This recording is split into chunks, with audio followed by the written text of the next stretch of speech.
प्रिय शिक्षकगण, इस कोर्स के अगले हिस्से में आप सबका स्वागत है। प्रस्तुत करते हैं कोर्स का अगला भाग, क्लासरूम मैनेजमेंट की अन्य तकनीकें। पिछले कोर्स में हमने ऑनलाइन क्लासेस में आने वाली समस्याओं और उनके समाधान हेतु ऑनलाइन क्लासरूम मैनेजमेंट की तकनीकों का परिचय, महत्व और लाभ आदि पर बात की थी। साथ ही साथ हमने क्लास के नियम तकनीक को विस्तार से समझा था।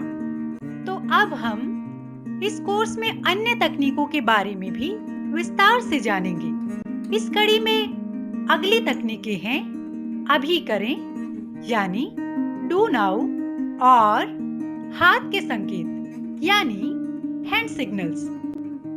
डू नाउ यानी अभी करें तकनीक क्लास का ही एक हिस्सा है, जिसमें जैसे ही बच्चे ऑनलाइन क्लास में प्रवेश करते हैं, उन्हें एक कार्य दिया जाता है जिसे वे बिना शिक्षक की मदद से अपने आप कर सकते हैं।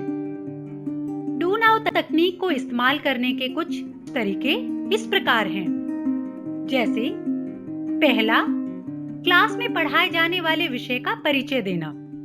दूसरा, पिछली क्लास में हुए कार्य का अभ्यास करवाना। तीसरा, दिए गए कंटेंट पैकेज कार्य का दोहराव करवाना।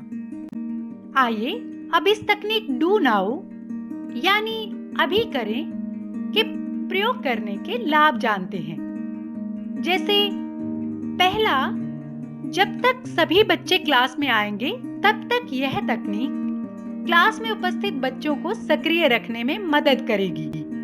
दूसरा, 3 से 5 मिनट्स की कागज कलम वाली इस प्रकार की गतिविधि करवाने से बच्चे स्वयं शांति से इसे पूरा करेंगे और अपना काम शिक्षक और अपने साथियों को भी दिखा सकेंगे। तीसरा लाभ, जैसे ही आप पढ़ाई शुरू करेंगे, यह तकनीक बच्चों को आपके निर्देशों को सुनने और समझने के लिए तैयार रहने में मदद करेगी। इस तकनीक को हम ऑनलाइन क्लास में किस प्रकार प्रयोग कर सकते हैं, आइए इस वीडियो द्वारा जानते हैं।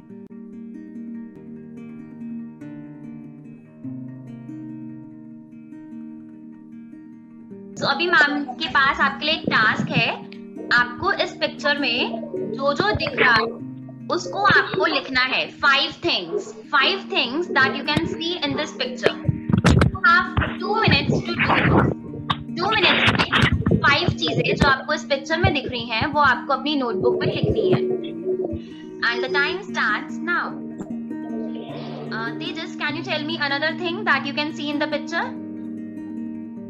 Balloon man. Balloon man. Jeffrey, can you tell me another thing that you can see in the picture? Balloons. Balloons. Okay. So you all said balloon girl, balloon man, and I can see a skirt. The girl is wearing a skirt. हम उम्मीद करते हैं कि पायल ma'am की class का यह video देखकर आपको इस तकनीक को कक्षा में लागू करने की सारी जानकारी मिली होगी। इस तकनीक को करते समय कुछ बातों का ध्यान रखना होगा, जैसे पहली, डू नाउ गतिविधि ऐसी होनी चाहिए जिसे सब बच्चे कर सकें। दूसरी, इसे एक दैनिक अभ्यास बनाइए ताकि बच्चों को इसे लगातार करने की आदत लग जाए। तीसरी, डू नाउ करते समय बच्चों की मदद ना करें। यह अभ्यास बच्चों को आत्मनिर्भरता और स्वतंत्रता से करने दें। आइए अपनी समझ को मजबूत करने के लिए डू नाउ यानी अभी करें तकनीक से जुड़े एक प्रश्न पर विचार कर लेते हैं। डू नाउ तकनीक में नए और कठिन विषय को एकदम से शामिल ना करें, क्योंकि पहला विकल्प, बच्चों को इसे स्वयं बिना किसी मदद से करना होता है।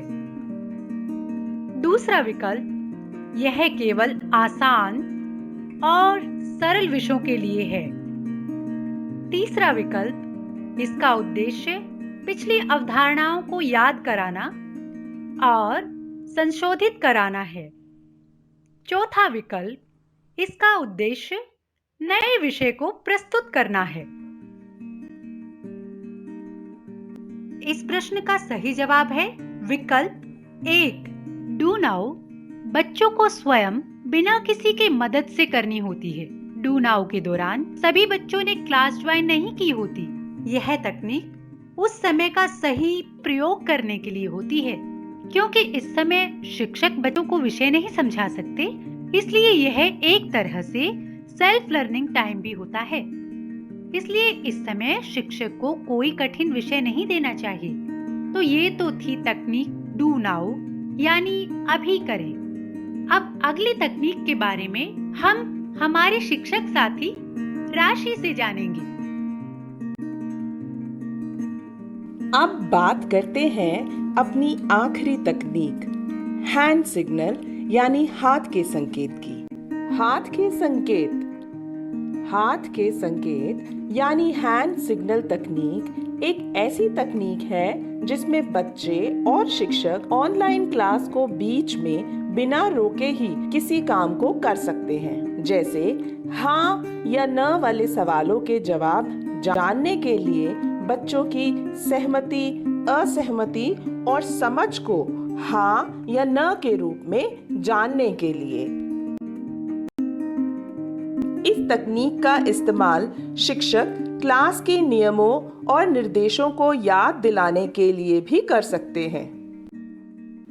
इस तकनीक के लाभ, सभी बच्चों से एक साथ प्रतिक्रिया ली जा सकती है।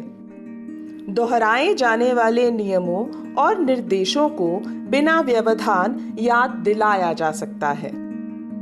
अनुमति लेने के लिए खुद को अनम्यूट करने से बचा जा सकता है, जिससे पाठ का प्रवाह बना रहता है। अब आइए इस तकनीक में आने वाले 2 प्रकार के अलग अलग हैंड सिग्नल्स और उनके उदाहरणों के बारे में समझते हैं। जैसे शिक्षकों के लिए पहला म्यूट, दूसरा स्टॉप, तीसरा हस्त निर्मित यानी हैंडमेड कार्ड का उपयोग। अब बच्चों के लिए पहला प्रश्न पूछने या उत्तर देने के लिए, दूसरा नहीं, तीसरा हाँ। इस तकनीक को कक्षा में कैसे किया जाए ये समझने के लिए आइए देखते हैं यह वीडियो। हमारा पहला रूल है, जब हमारी मैम पूछेंगी कि आपको कुछ समझ में आया या समझ में नहीं आया, तो उसका सिग्नल है ओके, समझ में आया, या फिर नॉट ओके, समझ में नहीं आया। ठीक है, ये हमारा सिग्नल है वो है कि आप अपना हाथ रेज करोगे। सब बताएंगे, सिग्नल करके बताएंगे। सब लोगों ने अपना होमवर्क किया है? सिग्नल करके बताइए। Very good Sidra, very good. Ayat, I can see. Aliya, yes. Diksha कह रही है उन्होंने होमवर्क नहीं किया। चलिए, किस किस को लग रहा है दादाजी डांटेंगे? एक बार मुझे दिखा दो हाथ से ऐसे, या आपको लग रहा है दादाजी डांटेंगे या आपको लग रहा है दादाजी नहीं डांटेंगे, बताइए। अच्छा, इकरा कह रही है दादाजी नहीं डांटेंगे। तो जो हमारा पहला नियम है वो ये है कि आप जब कुछ नहीं बोल रहे हैं तो आपका फोन हमेशा म्यूट पे रहेगा, जो कि है ये दूसरे वाला ऑप्शन। मेरे पास एक बोर्ड भी है जिसे मैं दिखा सकती हूँ, जिसमें म्यूट और अनम्यूट का ऑप्शन है। अगर मैं जिस तरह से भी आपको म्यूट का ऑप्शन दिखा रही हूँ तो आपको म्यूट करना है, और अगर मैंने अनम्यूट का दिखाया है तो आपको अनम्यूट करना है। और जब आप जवाब दे देंगे तो आप अपने आप से फोन को म्यूट कर देंगे, म्यूट पे रखेंगे। अगर मैं आपको इस तरह से बोर्ड दिखाती हूँ तभी आप अपने आप को म्यूट करेंगे, अनम्यूट करेंगे। ठीक है, दर्पण क्या आप म्यूट कर सकते हो अभी? Okay, thank you, very good.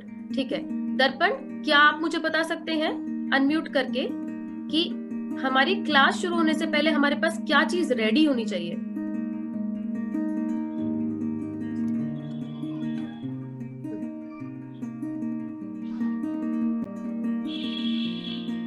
और किताब। गुड, थैंक यू दर्पण, प्लीज म्यूट कर लीजिए। और नितिन, क्या आप मुझे आखिर में बता सकते हैं अनम्यूट करके कि हमें किस किस को रिस्पेक्ट शो करनी है, हमें किस किस को रिस्पेक्ट दिखानी है? अनम्यूट कीजिए। मैम, जब कोई बोल रहा होता है तो उसके बीच में नहीं बोलना होता है। ओके, अरे बात में जब वो बोलना खत्म करे तो अपनी बात शुरू करना। ठीक है, ओके। आशा है आप भी नेहा राणा मैम की तरह इस तकनीक का भरपूर फायदा उठाकर अपनी क्लास को और एंगेजिंग बनाएंगे। तो ये था हमारा कोर्स जिसमें हमने जाना ऑनलाइन क्लासरूम समस्याएं, क्लासरूम मैनेजमेंट तकनीक, कक्षा के नियम, अभी करें और हाथ के संकेत। प्रिय शिक्षकगण, कोर्स का तीसरा भाग यहीं समाप्त होता है, लेकिन अभी कोर्स पूरा नहीं हुआ है। कोर्स का आखिरी भाग पोस्ट ट्रेनिंग असाइनमेंट अभी बाकी है, जिसका लिंक डिस्क्रिप्शन बॉक्स और व्हाट्सएप मैसेज में दिया गया है। ध्यान रहे, यह कोर्स तभी पूर्ण माना जाएगा जब आप पोस्ट ट्रेनिंग फॉर्म भरकर सबमिट कर देंगे। इस कोर्स का पोस्ट ट्रेनिंग असाइनमेंट कुछ इस प्रकार है। पहला, दी गई क्लासरूम मैनेजमेंट तकनीकों के लिए जरूरी टीचिंग लर्निंग मटेरियल बनाकर चित्र साझा करें। उदाहरण के लिए दिए गए चित्र देखें। दूसरा, ऑनलाइन क्लासरूम मैनेजमेंट की तकनीकों के संबंधित अपनी समझ का आकलन करने के लिए एक प्रश्नावली को पूरा करें।